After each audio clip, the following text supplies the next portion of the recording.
Hello, mga kamaster, maraming salamat po sa lahat ng tumatangkilik ng ang daddy ng baby ko. Paki-follow and subscribe mga master para sa mga susunod pang mga kabanata. Kabanata 481, 10 araw na walang pagpapalagayang loob. Muntik na itong pumasok sa buto, ngunit sa kabutihang palad ay hindi, sabi ni Benedict habang tinitingnan ang medikal na scanner. Sino ang gumawa nito sa iyo? Nanggigigil ang ngipin ni Anastasia sa galit. Una, inagaw ni Aliona ang kanyang anak at pagkatapos, sinaktan niya si Elliot. Kung si Aliona ang nasa harap niya, papatayin siya ni Anastasia on the spot. Mabuti naman, kailangan ko lang magpahinga. Lumapit si Elliot at hinawakan ang kamay ni Anastasia, puno ng aliw ang kanyang mga mata. Siya ang nasaktan. Huwag kang mag-alala, Miss Tillman. Si Pangulong Presgrave ay hindi kasing babasagin gaya ng iniisip mo. Siya ay isang taong naglakbay sa hinterland ng rainforest at bumalik na buhay. Mabilis na tumunog si Benedict. Pagkatapos, idinagdag niya, mukhang ang electronic chip na itinanam sa iyong katawan ay tunay na top-notch, dahil nanatili itong buo pagkatapos ng maraming taon. Nanikip ang puso ni Anastasia sa sandaling iyon. Na-implant si Elliot ng electronic chip. Nang lumingon ito sa kanya, ibinulong ni Elliot ang kanyang manggas at ipinakita sa kanya ang halos hindi nakikitang peklat sa kanyang bisig. Nang maghiwalay kami ni na Richard, Arthur, 10 taon na ang nakalilipas, lahat kami ay may napasok na chip. Ang dalawa pa ay hindi tatayo habang ang isang individual ay nasa panganib, paliwanag niya. Pagkatapos niyang magsalita, walang magawa si Elliot, Ray made a big deal out of it. Actually, hindi na kailangang dalhin sila dito. Sa kabaligtaran, nadama ni Anastasia na kung hindi tumawag si Ray para sa tulong, siya ang unang bumagsak sa sandaling iyon. Baka hindi kita makita ngayon kung hindi dahil sa kanila. Talagang nagpapasalamat siya sa dalawang kaibigan ni Elliot. So, masyado kang nag-aalala sa akin sa pagkakataong ito. Ang mga mata ni Elliot ay napuno ng isang magiliw na ngiti, na para bang sa wakas ay sinubukan na niya ang nararamdaman nito para sa kanya. Huwag mo akong hayaang mag-alala ng labis sa hinaharap, kung hindi, iiwan kita ng direkta, kaya hindi ko na kailangang maging tenterhooks, malumanay na babala ni Anastasia sa kanya. Sa pagkakataong ito ay dahil sinubukan niyang iligtas ang kanyang anak, kaya pinatawad niya ito.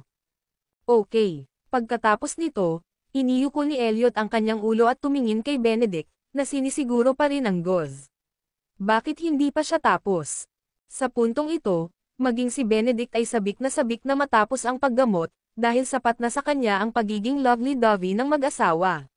Sa wakas, bumangon siya pagkatapos i-secure ang gauze at itinuro, Elliot, aalis na ako. Babalik ako sa loob ng 3 araw para palitan ang dressing. Huwag hayaang madikit ang sugat sa tubig, at magpahinga ng 1 linggo. Para sa susunod na 10 araw, mas mabuting iwasan ang anumang masiglang aktibidad. Pagkatapos sabihin iyon, tumingin si Benedict kay Anastasia at sa sumunod na segundo, nakatanggap siya ng hindi nasisiyahang babala mula kay Elliot. Para sa nakaraang pagpopondo sa pananaliksik, sa palagay ko dapat mong balikatin ito ng mag-isa, pagbabante ni Elliot. Gayunpaman, hindi umiwas si Benedict sa banta ni Elliot. Ito ang dapat gawin ng isang doktor, sagot niya. Kung gusto mo pa ring gumana ang iyong binti, kunin ang payo ko. Pagkatapos noon, kinuha ni Benedict ang box ng gamot niya at umalis. Kinagat ni Anastasia ang kanyang mga labi, sinusubukang pigilan ang isang ngiti. Sige, bawal makipagkulitan sa akin si Elliot sa susunod na 10 araw, okay lang sa akin. Hindi man talaga may galaw ni Elliot ang kanyang binti, kaya naman ang kanyang mga kamay. Nang mapansin niyang humahadjek si Anastasia, iniunat niya ang kanyang mahabang braso at sa sumunod na segundo, nasa yakap niya ito. Habang itinaas niya ang kanyang ulo, hinawakan ni Elliot ang kanyang baba gamit ang isang kamay at pinulupot ang kanyang mga braso sa kanyang baywang. Pagkatapos, iniyuko niya ang kanyang ulo at hinalikan siya.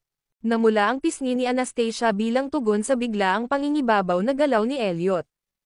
Ang kanyang halik ay hindi nananaig, ngunit mayroong isang agresibo sa pagitan ng kanyang mga labi at dila na nagpabilis ng kanyang puso. Kung hindi dahil sa pinsala, pakiramdam niya ay tiyak na lalamunan siya nito. Sa makatuwid, Ang babala ni Dr. Palmer ay talagang nagsilbing isang paraan ng proteksyon para sa akin. Kailan mo ako pakakasalan? Bumaba ang halik ni Elliot sa gilid ng kanyang bibig nang magtanong ito sa mahina at paos na boses. Sa pinakakaunti, kailangan mong maghintay hanggang sa gumaling ang iyong binti. Baka gusto mong magpakasal sa wheelchair. Sagot ni Anastasia habang nakataas ang kilay. Kung ganoon ay magpapakasal muna tayo. Ayaw ni Elliot na magbago ang isip niya sa mga sandaling iyon. Nais niyang ipaalam sa buong mundo na siya ay pag-aari niya, at pagkatapos ay matalinong pumili ng isang magandang araw para pakasalan siya. Natigilan si Anastasia ng ilang segundo. Kailangan ba nating magpakasal sa sobrang pagmamadali? Naguguluhang tanong niya. Sa sandaling iyon, iniyuko ni Elliot ang kanyang ulo at tinitigan siya. Ang kanyang maliit na mukha ay maamo at kaakit-akit sa ilalim ng liwanag, at mayroong isang hindi maipaliwanag na mahiwagang kapangyarihan na nagpakilos sa kanyang puso, na nagdulot sa kanya na magpahayag kaagad ng pagmamayari.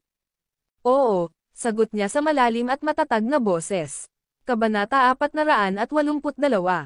Biglang naramdaman ni Anastasia na nasa ilalim siya ng kontrol ni Elliot at hindi na siya makakatakas. Okay. Pero kailangan pa rin nating maghintay hanggang sa gumaling ang iyong binti, sabi niya. I'll let someone set up the venue first, and we will get engaged in 2 weeks. Sa panahong ito, maaari kang pumili ng anumang damit at alahas na gusto mo. Alam ni Elliot na gustong ayusin ng mga babae ang mga bagay na ito. Oo naman, tumanggaw si Anastasia bilang pagsang-ayon. Si Elliot ay isang magandang pagpipilian. Sa palagay ko ay hindi na kailangang maging maeslan pa. Gaya nga ng sabi ni tatay, blessing na sa akin ang makapag-asawa although may anak na ako. Kung ito ay isang mabuting tao, dapat akong magpatuloy at magpakasal. Sa wakas ay nakahinga ng maluwag si Elliot matapos makita kung gaano kabilis nitong tinanggap ang kanyang alok, at naramdaman niya ang kagalakan ng sa wakas ay nahuli ang kanyang biktima. Sa makatuwid, itinuring niya na sulit ang pinsala sa kanyang binti kapalit ng kanyang asawa. Nang pumasok si Ray upang magulat ng isang bagay sa trabaho, umalis si Anastasia sa silid at tinungo ang silid ni Jared. Kailan gagaling ang binti ni Mr. Presgrave, Mommy? Tumakbo si Jared sa kanya at nagtanong nang makapasok siya sa kwarto. Ang sabi ng doktor ay gagaling ito sa loob ng 10 araw. Don't worry, pag-aalo niya. Biglang ipinulupot ni Jared ang kanyang mga braso sa leeg ni Anastasia. Mommy, pwede bang maging daddy ko si Mr. Presgrave? Nagsusumamong tanong niya sa tenga niya. Naawa si Anastasia kay Jared habang nakikinig sa pakiusap nito, pero parang gusto rin niyang ngumiti. Bakit? Tanong niya. I really like him, Mommy, feeling ko siya ang daddy ko, bulalas ng bata. Naduraj ang puso ni Anastasia nang marinig iyon. Ngunit si Elliot ay hindi maaaring maging biolohikal na ama ni Jared. Tama, nagdesisyon na ang mommy mo na pakasalan siya. We will live together in the future, at siya ang magiging daddy mo, okay? Saad niya sa kanya. Talaga, yay, may tatay na ako ngayon. Tuwang-tuwang tumalon-talon si Jared at unti-unting nawala ang nakakatakot na emosyon ni Anastasia kagabi at umaangat ang kanyang kalooban habang pinagmamasdan ang masayang hitsura ng kanyang anak. Samantala, sa master bedroom ni Elliot, nag-uulat si Ray sa paghawak kay Aliona at sa kanyang kasabwat. President Presgrave, Aliona Presgrave ang tunay na pangalan ni Aliona, at siya ay inampon ni Riley Presgrave noong bata pa siya. Kinokontrol ni Riley si Lucas, anak sa ibang bansa, at iyon ang dahilan kung bakit tinutulungan siya ni Lucas na itago ang pagkakakilanlan ni Aliona, na nagpapahintulot sa kanya na lapitan ka para sa layunin ni Aliona sa paglapit sa kanya. Alam na alam ni Elliot na gusto niya ang kanyang tagapagmana na maging papay ni Riley upang kontrolin ang Presgrave Group sa hinaharap. Hayaan ang mga abogado na gawin ang kanilang mga trabaho ng maayos. Gusto kong magbayad ng mabigat na halaga ang mga taong ito. Naikuyong niya ang kanyang mga kamao, at bumiyak ang kanyang mga kasukasuan. Oo. Nakolekta nila ang lahat ng impormasyon at hinding-hindi sila hahayaang makatakas sa anumang singilin. Sagot naman ni Ray. Bigyan mo ako ng wedding planner bukas. Mag-aayos ako ng engagement dinner. Utos ni Elliot sa mahinang boses. Agad namang nagliwanag ang ekspresyon ni Ray. Congratulations, President Presgrave, sa kasal ni Miss Tillman at sa iyong engagement. Mahigit kalahating taon nang hinahabol ni President Presgrave si Miss Tillman, at ito ay sa wakas ay nagbabayad. And to think na babalisa ako dati sa relasyon nila.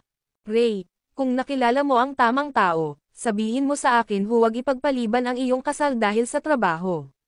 Naramdaman ni Elliot ang kaligayahan ng pagkakaroon ng manliligaw, at nais niyang maisaayos din ang magandang kasal para kay Ray. Agad namang nagpasalamat si Ray sa amo sa kanyang pagsasaalang-alang, ngunit umiling ito at sinabing, "Salamat sa pag-aalaga sa aking kasal." Pangulong Presgrave, pero wala pa akong partner. Pagkatapos ng unang kalahati ng taon, bibigyan kita ng mahabang bakasyon sa ikalawang kalahati, sabi ni Elliot. Salamat, Pangulong Presgrave. Nagpapasalamat si Ray na nakilala niya ang isang mabuting amo. Kinagabihan, sinamahan ni Jared si Elliot, at nilero nila ang Rubik's Cube. Sa wakas, nagkaroon ng oras si Elliot para makasama si Jared at napakatyaga niya. Ang pangunahing dahilan kung bakit umibig si Anastasia kay Elliot ay dahil nakita niya ang pagmamahal at pagmamalasakit nito kay Jared. Tanging isang lalaking nagmamahal sa kanyang anak ang makakapagbukas ng kanyang puso. Nang maisipan niyang magpakasal kay Elliot pagkatapos ng Pasko, medyo kinakabahan pa rin siya. Dapat kong kausapin si Dad sa susunod na 2 araw. Kinagabihan, maagang natulog si Jared. Napuyat si Anastasia, kaya gusto niyang matulog kaagad pagkatapos patulugin ang kanyang anak. Kabanata 483. Sa mismong sandaling ito, nakatanggap si Anastasia ng isang text message sa kanyang cellphone. Inabot niya ang phone niya at sinulyapan, napansin niyang galing iyon kay Elliot, na kasalukuyang nasa master bedroom. "Pante ka sa kwarto ko." Nang humakbang siya patungo sa kwarto niya at itinulak ang pinto. Nakasando si Elliot sa headboard. "Tulog ka sa akin ngayong gabi." Aniya habang tinatapik ang bakanteng espasyo sa tabi niya. Kinagat ni Anastasia ang kanyang mga labi at napailing na may ngiti. "Hindi," pagtanggi niya. Nanliit ang kanyang mga mata matapos marinig ang pagtanggi nito, at may nagbabantang tingin na nagmumula sa kanila. "Hindi ako makatulog nang wala ka sa tabi ko," patuloy niya. Hindi niya talaga alam kung ano ang gagawin sa kanya. Dahil lang sa nasaktan siya, hindi ibig sabihin na magagamit niya ito laban sa akin. Sige. Pinapayagan siyang gawin ito ngayong gabi. Sinabi na ni Dr. Palmer na hindi siya maaaring magulo pa rin. Dahil doon sa isip, naglakad si Anastasia sa kabilang dulo ng kama, pagkatapos ay binuhat ang kubrekama at nahiga. Sa sandaling iyon, sinimulan ni Elliot na kinasusuklaman ang kanyang malaking kama matapos makita si Anastasia na natutulog ng napakalayo sa kanya. Ang kanyang binti ay nahihirapan na siyang gumalaw, ngunit kusa pa rin itong natulog sa malayo. "Come here," hiling niya sa malalim na boses. Lumingon siya sa gilid at tumingin sa kanya gamit ang maganda niyang itim at maningning na mga mata. "Natutulog ako sa kama mo. Ano pa ang gusto mo?" Tanong niya na may bahagyang nakakalokong tono. Ramdam ni Elliot na sinasadya niya iyon. Nang igagalaw na sana niya ang nasugatan niyang binti, gayunpaman, agad siyang pinigilan nito. "Huwag kang gumalaw." Siya ay sumunod, ngunit pagkatapos ay itinaas niya ang kanyang ulo at nagutos, "Halika rito. Kung hindi, lilipat ako sa tabi mo." Nang walang pagpipilian, maaari lamang lumipat si Anastasia sa kanyang gilid at huminto ng ilang pulgada ang layo mula sa kanya. Gayunpaman, hindi ito sapat na malapit para kay Elliot, kaya iniunat niya ang kanyang mahahabang braso at hinayla siya palapit habang bumubulong, "Matulog ka sa tabi ko." Sa huli, natulog ito sa tabi niya. Lumipat siya sa kanyang tagiliran at hinayla ni Elliot ang kanyang braso upang pumulupot sa kanyang baywang upang maiakap siya nito at matulog sa gilid ng kanyang walang sugat na binti. "I'm so sleepy." Lalong lumalim ang antok ni Anastasia nang maramdaman niya ang temperatura ng kanyang katawan. "Matulog ka na." Tinapik ni Elliot ang balikat niya na para bang sinusuyo niya ang isang bata. Sa totoo lang, nakaramdam siya ng pagkahilo. Hindi nagtagal, ipinikit niya ang kanyang mga mata at nakatulog sa mga bisig nito, gayon din si Elliot. Ang hangin sa gabi ay basa ng malakas na hamog, ngunit ang kanilang mga puso ay napuno ng init sa pamamagitan ng pagiging malapit. Noong gabi ring iyon, nagkusa si Erica na puntahan ang bahay ni Alex. Nang makita siya ni Alex na papalapit sa kanyang pintuan at handang mag-alok ng sarili, hindi siya nagpatinag at nakitulog sa kanya. Ngunit, Nang matapos, gumawa siya ng dahilan at umalis. Sa katunayan, pinatawag siya ni Hailey para samahan siya. Sa kabila ng katotohanan na alam ni Hailey, si Erica ay nananatili sa bahay ni Alex para sa gabi, sinubukan ng una na patunayan ang kanyang alindog at agawin siya sa kanyang tagiliran. Bukod dito, mas pinili rin ni Alex na manatili kay Hailey. Mukha siyang Anastasia at handang lunukan ang pride niya sa harap niya. Sa kabaligtaran, panakanak ang nagsusungit si Erica na parang bata, na ikinairita niya. Bisperas ng Pasko noong sumunod na araw, nakipagpulong si Elliot sa vice-presidente ng isang wedding planner, at sineseryoso ng kumpanya ang engagement dinner at hindi nang ahas na maging walang pag-iintindi sa mga kaayusan. Bandang 3:00 ng hapon, sa wakas ay nagkasundo ang magkabilang panig, at isasagawa ang mga detalye pagkatapos ng Pasko. Habang si Anastasia ay nakatayo sa harap ng mga floor-to-ceiling na bintana sa ikalawang palapag habang pinapanood ang mga tauhan ng kumpanya ng kasal na umalis, huminga siya ng malalim at inilabas ang kanyang telepono para makipag-ugnayan sa kanyang ama. Bago siya magsalita, tinanong siya ni Francis, "Hello, Anastasia. Iuuwi mo ba si Jared sa Pasko bukas?" Sa araw na ito ng muling pagkikita, inaabangan ng bawat magulang ang pag-uwi ng kanilang mga anak upang makasama. "Tay, magpapasko ako sa pamilya ni Elliot bukas. Isa pa, may sasabihin ako sa iyo," she said. "Anong problema?" tanong ni Francis. "Ako at si Elliot ay engaged na 2 weeks after Christmas," she stated. Tila nagulat si Francis sa kabilang dulo. "Talaga? Engaged na kayo? Aba, ang galing," bula niya. "Itay, pagdating ng oras, maaari mo bang ipaalam sa aming mga kamag-anak?" hiniling niya. "Sure, I will inform them, but I will not invite too many people. Hindi naman kami masyadong close sa mga malalayong kamag-anak, kaya may mga malalapit na kamag-anak na lang ang iimbitahan ko," tuwang-tuwang pahayag ni Francis. Mukhang maganda, pagsang-ayon ni Anastasia. Nang umakyat si Naomi sa silid-aralan pagkatapos ibaba ni Francis ang telepono, hindi niya naiwasang ipahayag, "May isang magandang balita, Naomi. Engaged na si Anastasia." "Ano? Kanino siya engaged?" Sa ilang sandali, hindi alam ni Naomi kung ano ang magiging reaksyon. Kabanata 484. Sino pa kaya ito? Siyempre si Elliot. Ikakasal na sila 2 linggo pagkatapos ng Pasko, at sa wakas ay ikakasal na ang anak ko. Hindi mapigil ang kaligayahan ni Francis, lalo na ngayon na mayroon siyang napakagandang manugang. Tiyak na lalawak pa ang kanyang kumpanya kapag naibigay ito sa Anastasia sa hinaharap. Bakas ng selos ang sumilay sa mga mata ni Naomi, ngunit hindi niya ito maipakita sa labas. Kaya, ngumiti siya ng bongga at sinabing, "Talaga, iyan ay mahusay. Napakaswerte ni Anastasia."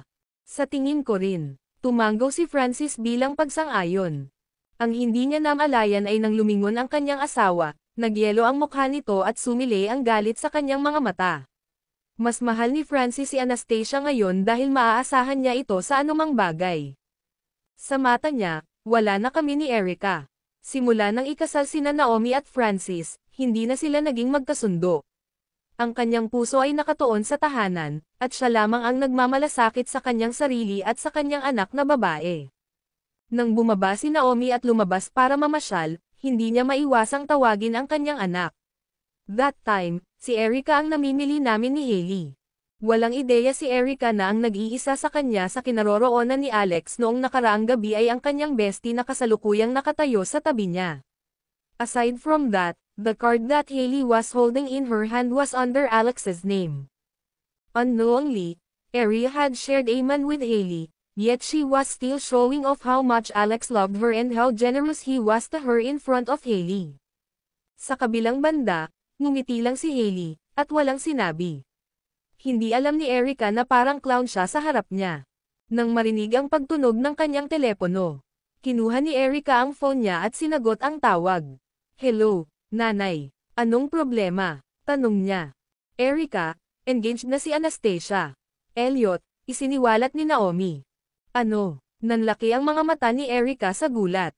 "Engaged na si Anastasia. Kasama si Elliot." Hindi makapaniwalang tanong niya. Bagamat saglit lang, nabaliw pa rin sa selos si Erica nang marinig ang balitang ito. Sa kabilang banda, Hinigpitan ni Hailey ang hawak sa tasa ng kape habang nakatitig kay Erica. Ang mga salitang iyon ay parang kutsilyong tumutusok sa puso niya.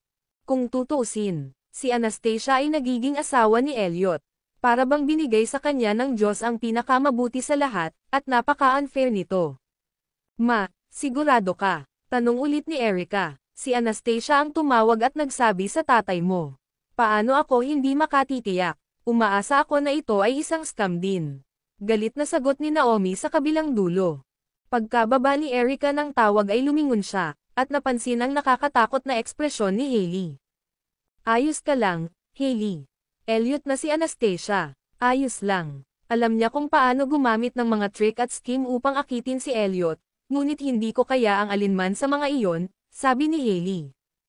Ano ba talaga ang ibig niyang sabihin noong nakaraan? Bakit niya sasabihin na tinatangay ka ng Presgrave family gayunpaman, hindi natapos ni Erica ang pangungusap. Isang malamig na tingin ang bumungad sa mga tingin ni Hailey. Binangka ako ni Anastasia. Nakumbinsi niya ang lahat na pinaplano kong patayin si Old Madam Presgrave at naniwala ang lahat, kaya ako ay mali ang paghusga ni Elliot. Kinuha ni Anastasia ang lahat ng ibinigay sa akin ng mga Presgrave. Galit ako sa kanya at sana namatay na siya. Detalye ni Hailey. Matapos marinig ang kanyang panig ng kwento, si Erica ay nagulat at nagdamdam. Ano? Itinakda ka ni Anastasia sa ganoong paraan.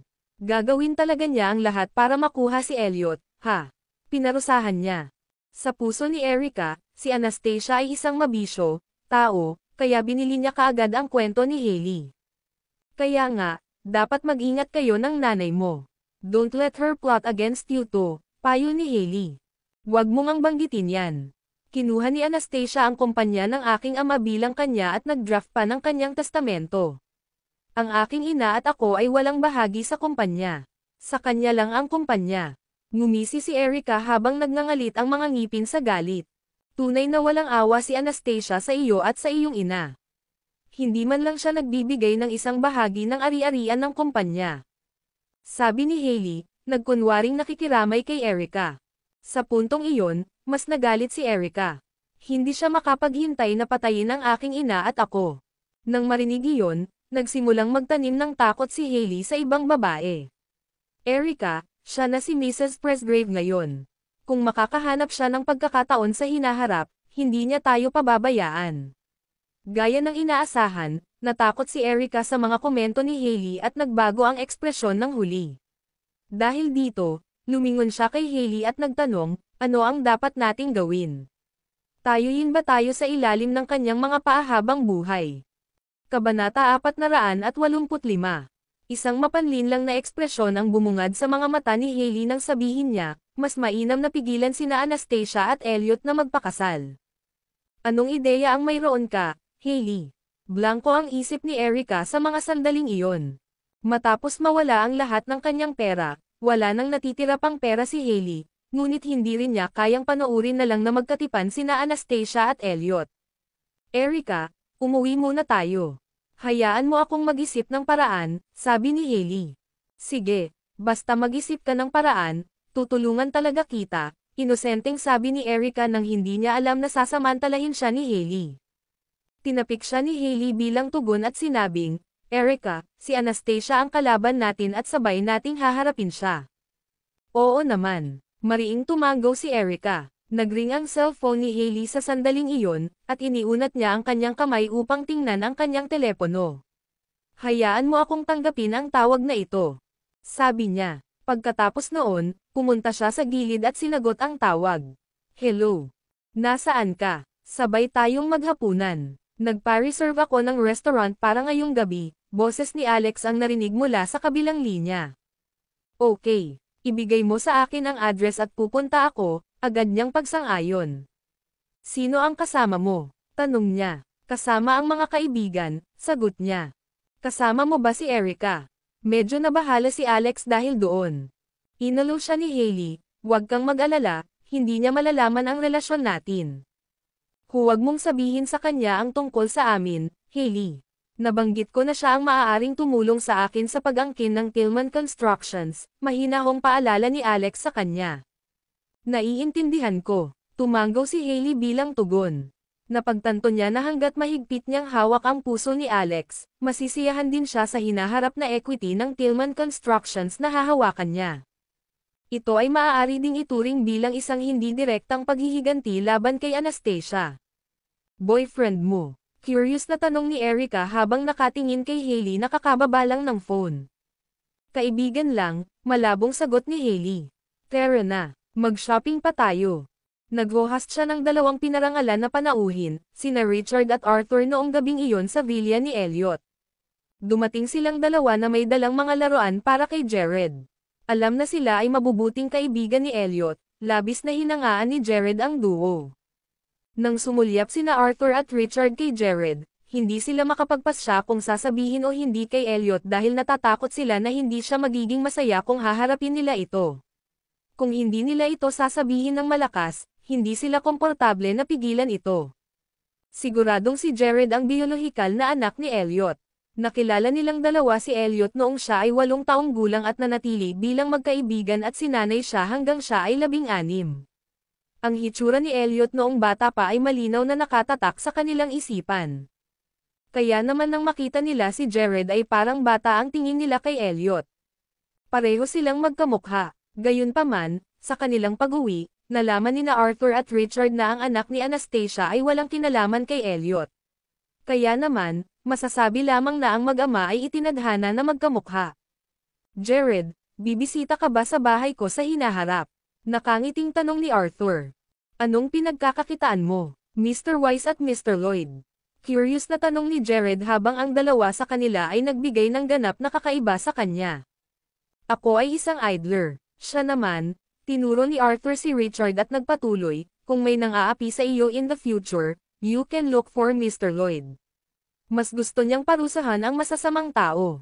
Seryosong tumango si Richard at sumang-ayon, oo, kaya kong talunin ang mga masasamang tao. Okay, sa hinaharap, kung may mga masasamang tao na hindi kayang harapin ni Mr. Presgrave, hihingi ako ng tulong sa iyo, sabi ni Jared sabay tango.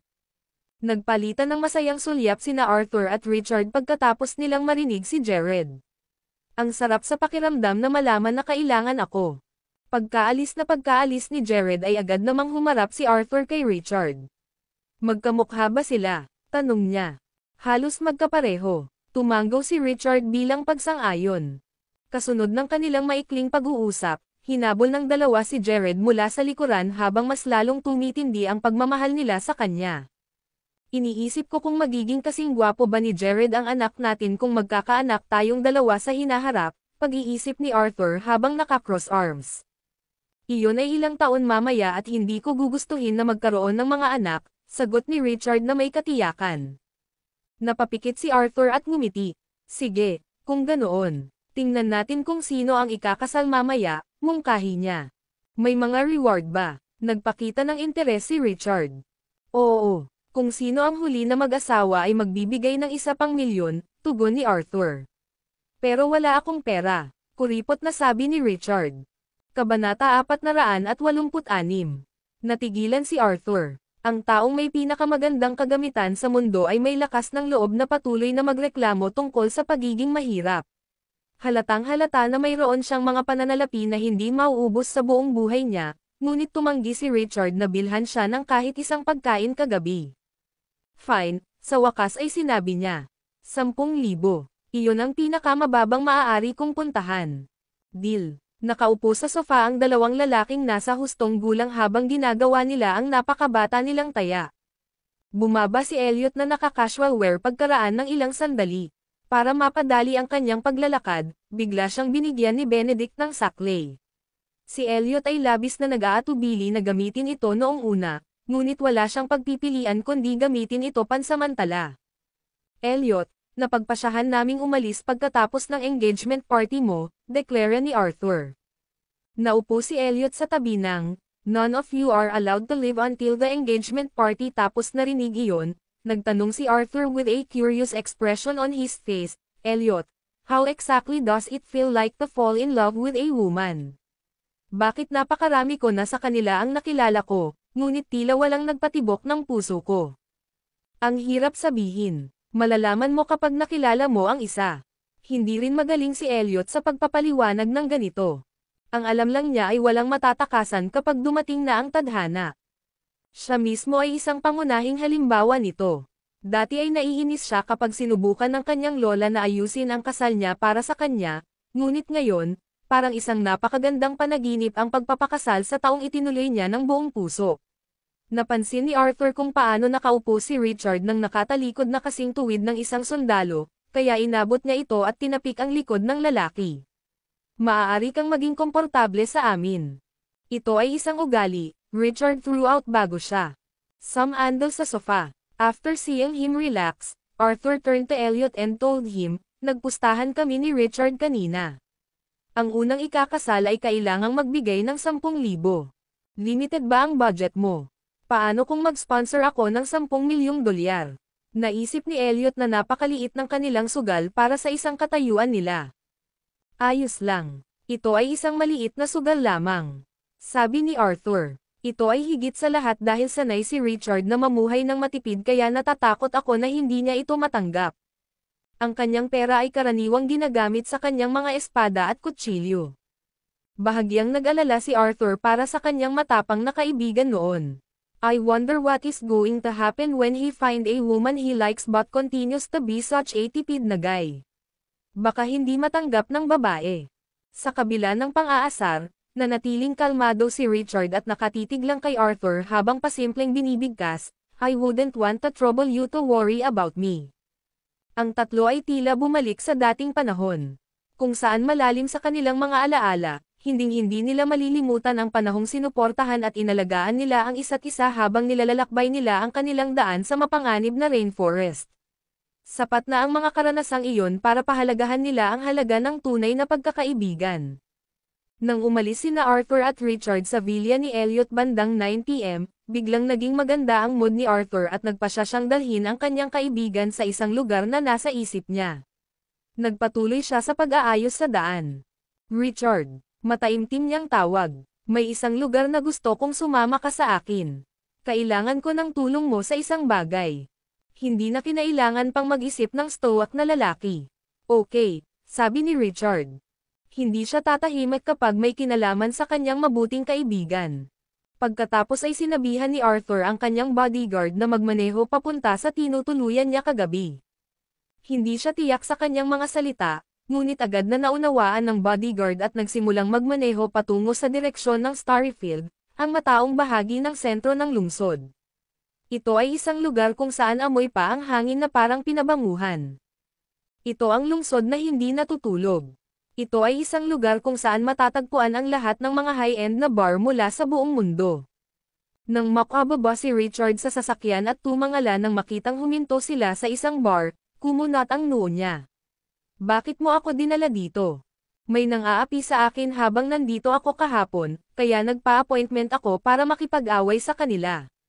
I plan to bring you here to even the score, masunuring sagot ni Arthur sa kanya. Tiningnan lang siya ni Richard nang may pagdududang mga mata. Si Arthur ay palaging prankster at idealist sa kanila mula pa noong sila ay mga bata. Tingnan mo, tutulungan mo ba ako o hindi? Bahagya siyang sinampal ni Arthur. Di ba tayo magkapatid? Sa wakas, tumanggo si Richard at pinili niyang maniwala kay Arthur.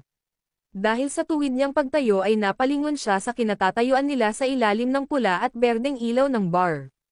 Naglakad na silang dalawa sa masiglang bulwagan ng bar.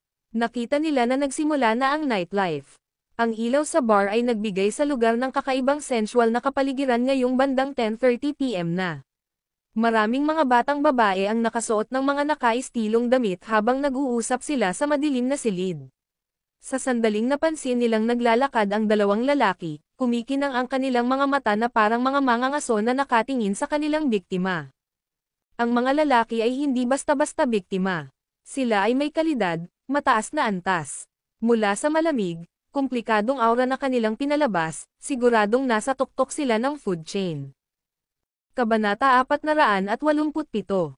Hoy sexy, yan ang booth ko doon. Gusto mo bang pumunta at umupo? Lumapit ang isang batang babae at matapang silang inanyayahan. Nang ipinulupot niya ang kanyang malaahas na kamay sa braso ni Richard, agad itong binato ng malamig at nagbabala na tingin sa kanya, kaya napaatras siya at nanginginig ng hindi sinasadya. Ang lalaki ay may nakakatakot na titig.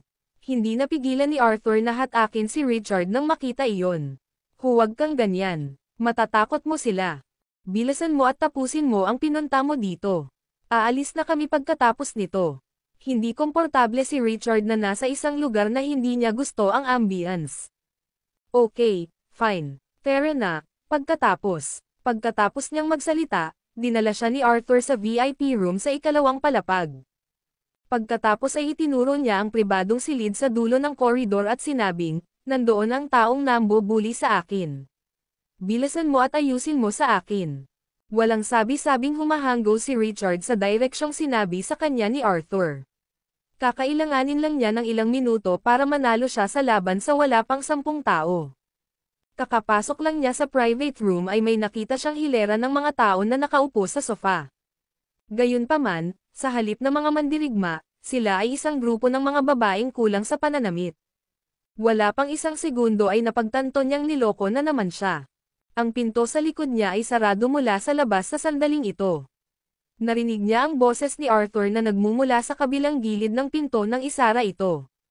Magsaya ka, Richard. Hindi mo kailangang magpasalamat sa akin.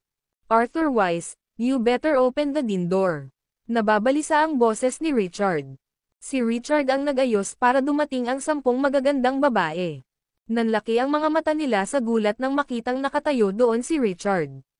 Ang gwapo at nakaistilong lalaki. Ang mga babae ay hindi maiwasang maakit ng husto sa masungit, pastor na lalaki. Siya yung tipong hindi pa nila na-encounter. Hoy sexy. Ang isa sa kanila ay nagsimulang dumikit palapit sa kanya. Paano kung ang iilan sa amin ay makipag-inuman sa iyo? Huwag kang lalapit. Babala ni Richard, sa mahinang boses. Ang hangin na makapal na may pabango ay ginagawa na siyang hindi komportable. Ang mga babae ay kailangan lang magsuot ng mga damit na instinctive niyang inalis ang tingin. Ang ulo ni Richard ay napuno na ngayon ng nag-iisang layunin na mahuli si Arthur at eyejetting siya na mapuno ng mga kamao ni Richard.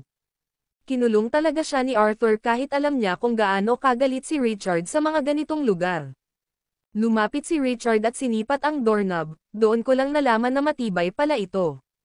Maaaring mahirap lumabas kung ang pinto ay hindi binuksan mula sa labas. Napansin niya tuloy ang isang malaking bintana na nakaharap sa bulwagan na nakabukas. Mukhang ang perpektong lugar upang panoorin ang mga pagtatanghal sa labas. Baby boy, hindi ka ba kontento sa amin? Matamis na tanong ng isang babae. Isang dagok sa kanilang kumpiyansa nang hindi sila tinitigan ng mabuti ng lalaki mula nang pumasok siya sa silid. Hindi lang iyon, mukhang hindi na siya makapaghintay na tumakbo palabas ng lugar habang pasulyap-sulyap sa kwarto at pinagmasdan ang doorknob. Huwag kang mahiya, gwapo. Nakatanggap kami ng pera para ibigay sa iyo ang aming serbisyo. Magagawa mo lahat ng gusto mo sa amin. Tama iyan. Hindi ka namin bibigwin. Kasalukuyang nakatayo si Richard sa tabi ng bintana. Wala siyang narinig na salita na pinag-uusapan ng mga babae sa likod niya nang nakatuon siya sa paghahanap kung paano siya makakatakas sa bintana. Ang distansya mula sa bintana hanggang sa unang palapag ay humigit kumulang 3 metro. Hindi magiging problema sa kanya kung basta-basta na lang siyang tumalon, pero ayaw niyang masaktan ang ibang patrons ng bar. Maaari siyang sumabit sa lampara sa dingding upang pabagalin ang kanyang pagbaba. Nakaupo si Arthur sa isang booth sa hall nang iangat niya ang kanyang tingin upang hanapin ang silhouette ni Richard sa may bintana sa ikalawang palapag. Agad na tumibok ang puso niya sa takot. Anong meron sa kanya? Tatalon ba talaga siya? Habang tumatakbo ang kanyang pag-iisip sa isipan ni Arthur, itinapon ni Richard ang kanyang sarili sa bintana at ilang segundo lang ang lumipas bago siya maayos na nakarating sa unang palapag. May nakakita sa munting pagkabansot ni Richard, ngunit hindi nila maalis sa kanilang isipan na mayroong talagang tumalon mula sa bintana. Ang nakita lang nila noon ay isang binata na nakasuot ng itim mula ulo hanggang paa na nag-aalis ng alikabok sa kanyang mga palad bago siya naglakad palayo, ang kanyang kilos na walang pakialam. Walang imot talaga si Arthur habang nakatingin.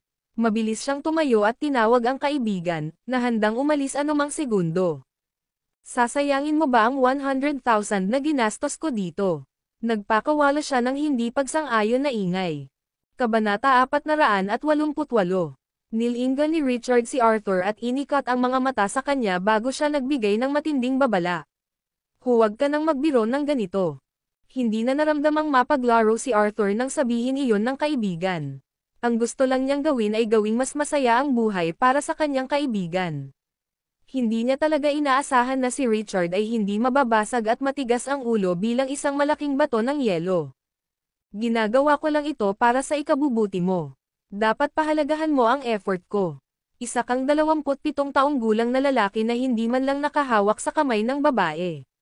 Nag-aalala lang ako sa'yo. Tingnan mo si Elliot. Engaged na siya. Bakas sa mukha ni Arthur ang pag-aalala habang tinuturuan niya si Richard, na bigla siyang hinawakan sa kamay. Mabuti pang umalis ka na kasama ko. Itigil ang pagtambay sa mga lugar na ganito araw-araw. Wala kang mapapala sa paggawa nito. Kaya lang, hinayla na si Arthur ni Richard. Ilang mga babae sa likod nila ang nagpakawala ng makain ng ngiti sa sandaling iyon. Kaya lahat ng lalaking may mataas na kalidad ay may mga boyfriend. At hindi lang yun, yung boyfriend yung tipong dominante possessive. Nagsimulang magmuni-muni ang mga babae sa biglaang paghahayag. Malamang na nasira si Arthur doon at kung alam niya ang mga iniisip na tumatakbo sa ulo ng mga babae noong hinayla siya ni Richard. Pagkarating nila sa car park, sinabi ni Richard sa mga bodyguard ni Arthur, bantayan mo ng mabuti ang iyong young master mula ngayon. Subukang huwag sumama sa kanya sa mga lugar na tulad niya. Naiintindihan, young Master Lloyd, magalang nilang sinagot siya. Napapikit si Arthur dahil doon. Tila ito na ang turn ni Richard sa kanya sa pagkakataong ito. Hindi nagtagal ay nagmaneho ang mga nasasakupan ni Richard ng isang itim na SUV para sunduin siya, at pagkaalis ng sasakyan, itinikom ni Arthur ang kanyang manipis na labi bago niya inutusan ang kanyang mga bodyguard, bumalak na tayo sa hotel. Nakaparada ang kotse niya sa harap ng entrance ng bar. Pagkatapos naligtas na ihatid siya ng kanyang mga bodyguard sa kotse, biglang lumabas ng bar ang isang babaeng may makapal na make-up at galit na tumingin sa kaliwat kanan. Sa wakas ay dumapo ang mga mata niya sa kotse na kakabukas pa lang ng pinto at parang gulat na kuneho, sumakay siya sa sasakyan. Hindi man lang nakapag-react ang mga bodyguard nang biglang isiniksik ng babae ang sarili sa pagitan ng mga hita ni Arthur. Nakaupo lang siya noon. Ang babae ay nagpatuloy sa pagyakap sa kanyang hita at nagmamakaawa, Sir, kailangan ko ang tulong mo. Pwede mo ba akong hayaang magtago sa kotse mo sandali? May gustong pumatay sa akin. Dahil sa tungkuling alagaan si Arthur, tuluyang binaliwala ng bodyguard ang katotohanang aagawin niya ang isang babae habang inabot nito ang mahabang braso at hinawakan ito sa harap ng shirt nito.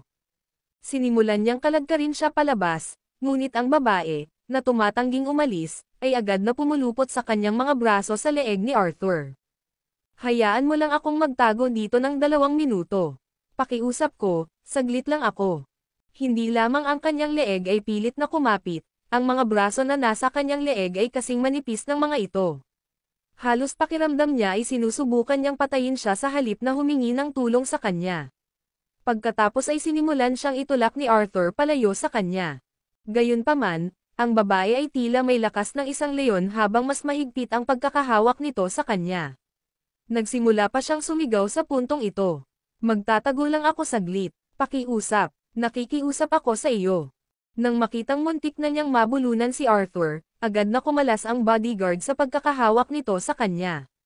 Sino ka ba? You better get out right this instant, ungol niya sa tonong nagbabantang. Hindi makahinga ng maayos si Arthur. Dahil sa pagkakahawak sa kanya ng babae, ngunit mas lumala pa ito nang hindi sinasadyang malanghap niya ang makapal nitong pabango. Hindi niya maiwasang magtaka kung anong klaseng panlasa ang dapat suotin ng babae sa napakamurang amoy na pabango. Gayunpaman, hindi niya masabi kung ano ang mukha nito, parang nasa ilalim ng lahat ng makeup na iyon. Ang alam lang niya ay kung gaano siya kadrama. Sumilip ang babae sa labas, at nang makita niyang may ilang lalaking tumatakbo sa sasakyan, sa wakas ay nakahinga siya ng maluwag nang pakawalan niya si Arthur. She even looked apologetic as she sputtered, I'm sorry. I am so sorry. Ayos ka lang ba sir? Sa halip na sagutin siya ng lalaki, marahas lang siyang pinagsabihan ng lalaki. Ayaw na niya itong makita kahit isang segundo pa kung kaya niya. Natigilan siya ng ilang segundo nang marinig ang boses nito. Habang pinagmamasdan siya sa ilalim ng madilim na ilaw, nakita niya ang malamig ngunit napakagandang mukha ng lalaki. Para siyang isang likhang sining na nabuhay. Nasa kalagitnaan siya ng kanyang pagde-daydream nang hawakan siya ng malakas na kapit ng bodyguard sa batok. Sigaw niya habang mabigat na bumagsak sa lupa matapos siyang ihagis palabas ng sasakyan. Naramdaman ng babae na parang may ham attack sa kanyang buhok. Napakasakit nito na hindi ito magugulat sa kanya kung ang kanyang anit ay napunit. Si Arthur ang pagkakataon na itaboy ang sedan. Aray, masakit. She mumbled to herself the spot. Hinaplos ang kanyang mga daliri sa kanyang at kulot na buhok, at nang maabot ay tingnan kung ano ang kanyang kamay, may kung anong nakalawit sa dulo ng kanyang buhok na naayos na lugar sa pamamagitan ng nakakabaliw na halaga ng hairspray. Masasabi niya na ito ay bilog na kasing haba ng kalingkingan, naka-embed na dragon sa paligid. Mukhang may selsinang ginawa. Hoy! Hinabol si Itim na umabot ng pangalawa. Gayunpaman, sa kabila ng pagtakbo niya sa sasakyan ng halos 100 metro, ang tahimik at ito ay nagpakita ng mga palatandaan ng paghinto. Kabanata 489. Nagpinta ang babae, magulo ang mahabang buhok. Bakit ang bilis nila? Sa sandaling ito, 6 na lalaki ang dumating mula sa likuran at pinalibutan siya. Ang kanyang talukap ay makapal sa eyeshadow, ngunit ang kanyang pares ng mga mata na kasing linaw ng tubig ay nagpapakita ng isang pahiwatig ng pagbibitiw. Sa wakas ay nahuli na naman siya. Young miss, sinabi ng old master na i-freeze niya ang lahat ng credit card mo kung gagastos ka ulit dito sa bar.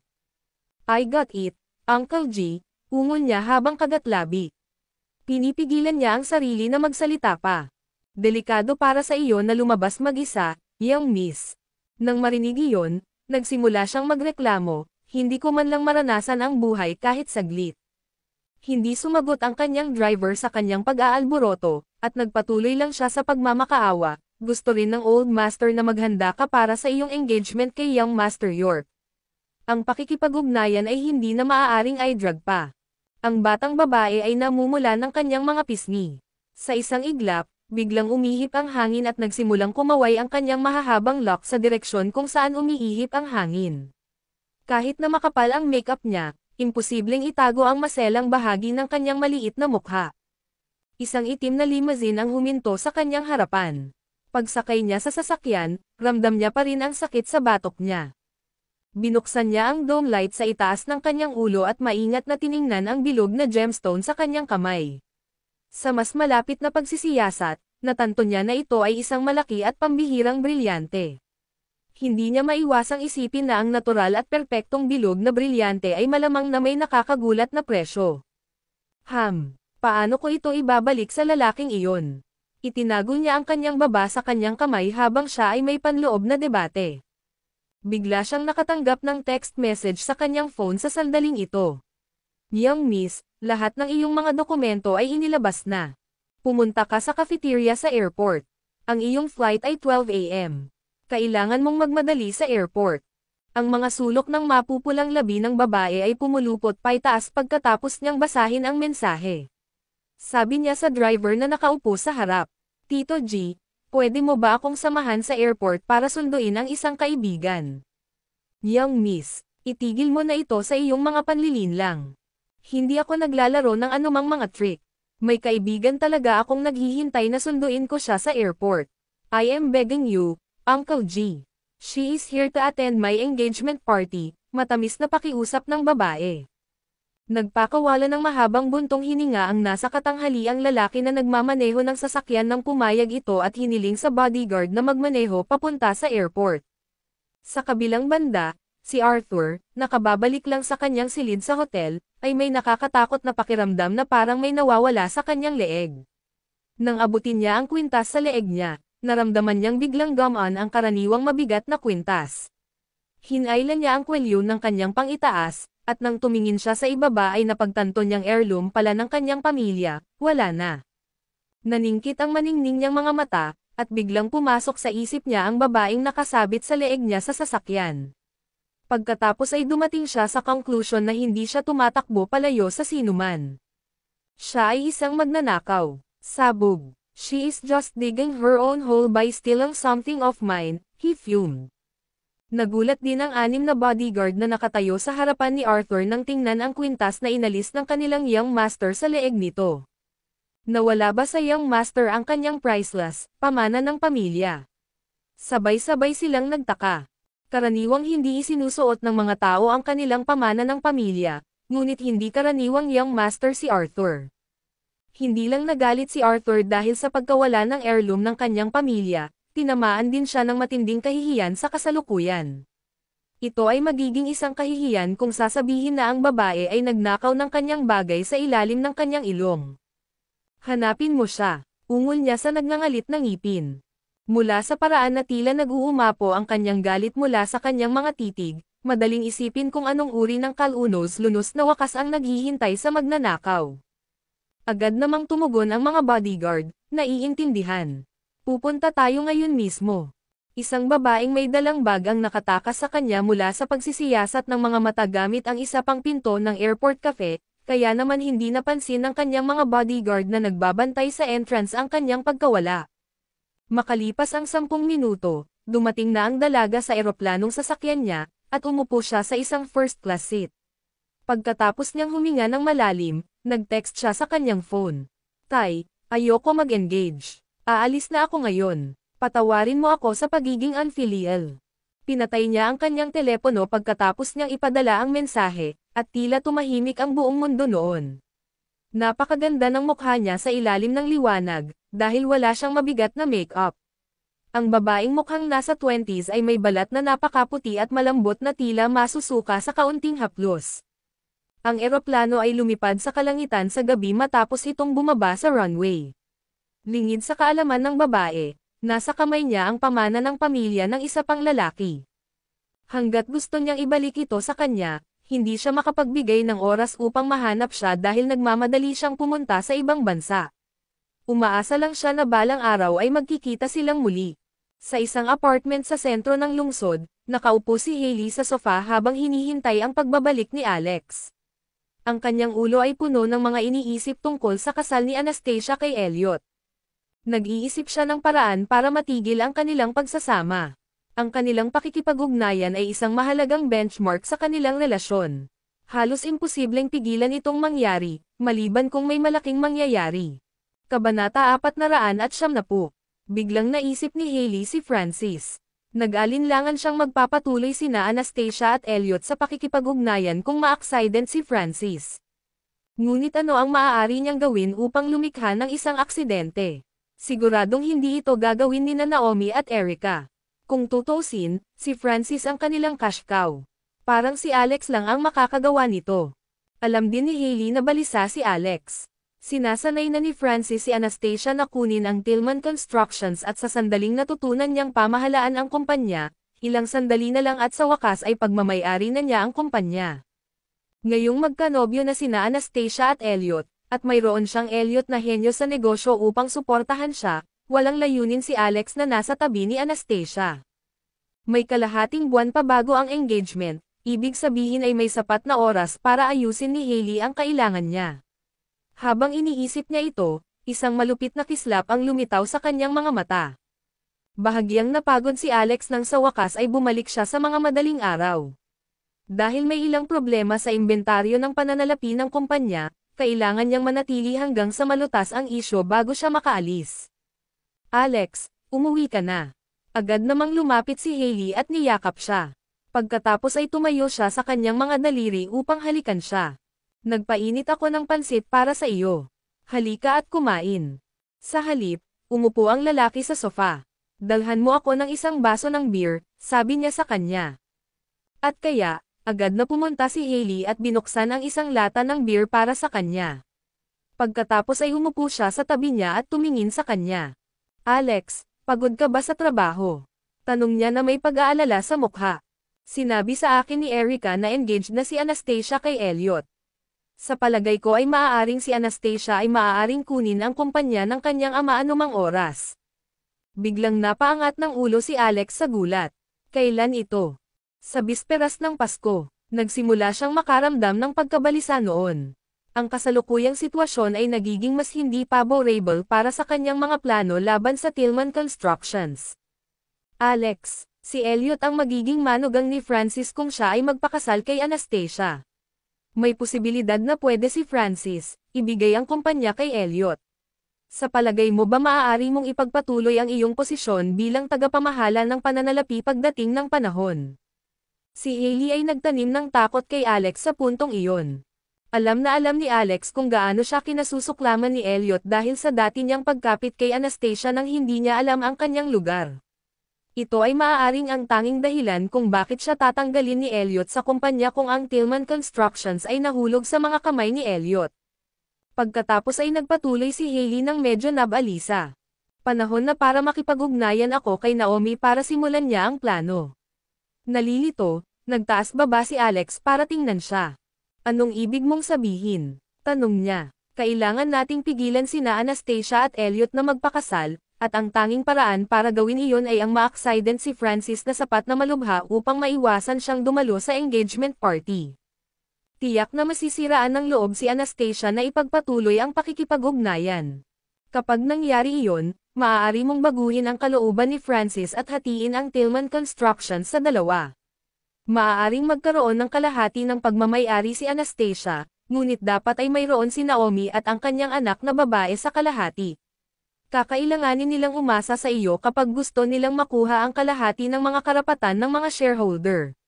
Maaari kang makipag-ayos sa kanila at sabihin sa kanila na gusto mo ng 1/4, o higit pa, ng mga pagbabahagi. Laser-focused ang tingin ni Hailey habang ipinapaliwanag niya ang planong pinag-isipan niyang mabuti.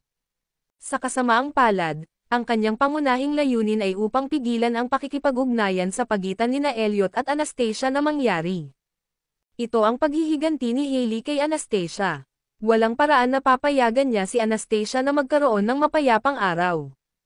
Alam ni Hailey kung paano niya magagamit sina Erica at Naomi para tapusin ang kanyang plano. Kailangan lang niyang bigyan sila ng mahinang pagtulak, at ang mag-inang duo. Automatikong gagawa sila ng paraan para harapin si Francis. Oo naman, ang mga salita ni Hailey ay nagtanim ng binhi sa puso ni Alex, at siya ay pinalakas ng kasakiman upang sakupin ang bahagi ng Tillman Constructions equity. Kung may mangyari kay Francis, at binago ni Naomi ang testamento upang siya at ang kanyang anak na babae ay magkaroon ng kalahati ng bahagi ng kumpanya, tiyak na wala silang alam tungkol sa paghawak sa kumpanya. At kapag nangyari iyon, tiyak na ipagkakatiwala nila si Alex na asikasuhin ang mga nasa kamay nila. Makakagawa siya ng tamang kahilingan na magkaroon ng bahagi nito pagdating ng panahon. 1/4 lamang ng equity ng inaanak na babae ay nagkakahalaga ng higit sa 100 milyon. Ito ay isang halaga na hindi niya kailanman kikitain, gaano man siya kahirap sa buong buhay niya. Alex, susuportahan kita. Susuportahan kita kahit anong gawin mo. Wala akong ibang gusto. Gusto ko lang manatili sa tabi mo. Bulalas ni Hailey, mabisang tinutunaw ang puso niya sa lamang nito. Nang marinig iyon, inakbayan siya ni Alex. Ang talino mo talaga, Hailey. Nakaisip ka ng napakagandang solusyon. Lahat ng ginagawa ko ay para sa atin. Tiningnan niya ito ng may mapagmahal na mga mata habang bumubulong, lahat ito ay dahil mahal kita. Agad namang nasiyahan si Alex dahil doon. Pagkatapos nilang magdamag na magkayakap sa isa't isa sa ilalim ng mga kumot, natitiyak ni Hailey na ang kanyang plano ay kinilala ni Alex, at ito ay malapit ng maisakatuparan.